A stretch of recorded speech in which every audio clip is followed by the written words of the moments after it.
Number 6, Nancy Coulter, limited time offer. Limited time offer, Nancy Coulter.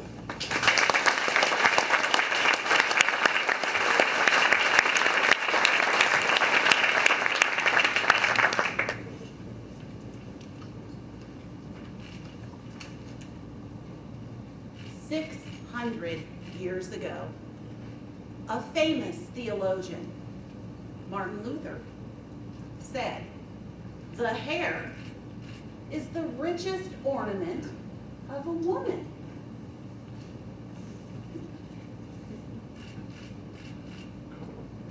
I lost my richest ornament in July of last year. I am currently a chemo patient.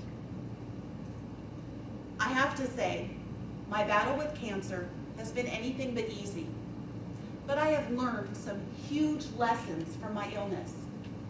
The biggest lesson: life is a limited, one-time offer, and we need to capitalize on this valuable, precious resource and not waste it.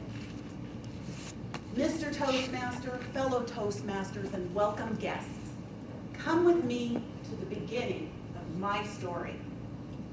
In May of last year, I went in for my annual physical. My doctor noticed that my stomach was hard and bloated, so he ordered a CT scan just to rule out anything serious. A couple of days after my CT scan, I got a phone call from my doctor. His tone was somber and serious. I had never heard that tone from him before. "Nancy, can you and your husband come into my office today? It doesn't look good. There's a large mass down there." That phone call changed my life, and I have not been the same since. 2 weeks later, I had surgery at Good Samaritan Hospital. One surgeon removed a large mass from my breast, and another surgeon removed an even larger ovarian mass that measured 7 inches by 8 inches by 4 inches. This mass was almost 6 pounds. I was diagnosed breast cancer, stage 1, and ovarian cancer, stage 3.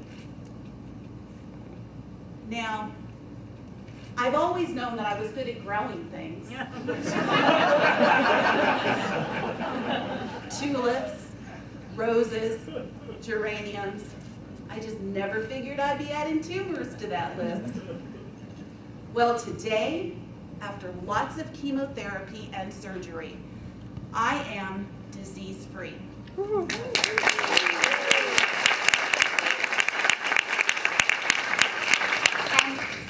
Life is a limited one-time offer. Moving forward, I want to make the most out of my most valuable resource. So there are 3 things that I do daily, and I want to share them with you. 1, reduce, or if possible, remove the negativity in life. Grudges are a great example of negativity. I remember lying in my hospital bed. I had a 13.5-inch incision that started here and went all the way down. So I'm lying there in bed, and all of a sudden it hits me.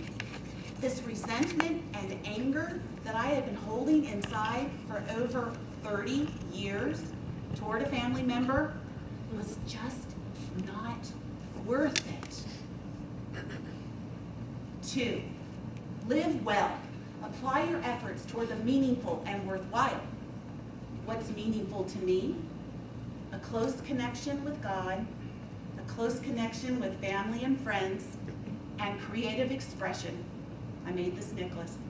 I used to deny these things and ignore them all the time before my diagnosis, but I do not now, and I am so much happier for it. 3, appreciate what you have. Be thankful. Be grateful. I had a chance to practice gratitude in the hospital. It was right before my second surgery, and again, I am lying in a hospital bed in pre-op. And I wanted to be anywhere but there. I was so exhausted. I mean, I had recovered from my first surgery.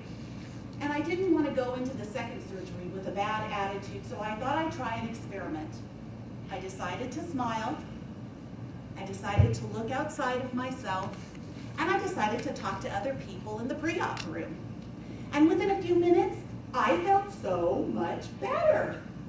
So much so that after my surgery, when the nurses were rolling me into post-op, I was sitting up in bed and I was crying out, "Woo!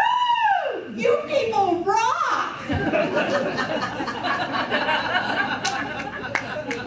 Granted, I was highly medicated,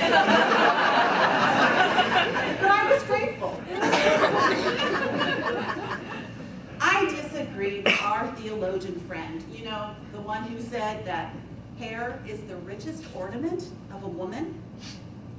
I say a woman's richest ornament is her spirit and her smile. And I am so glad to be rid of that wig. Life is a limited one-time offer. And so the question that begs to be asked is, how are we going to make the most of our most valuable resource?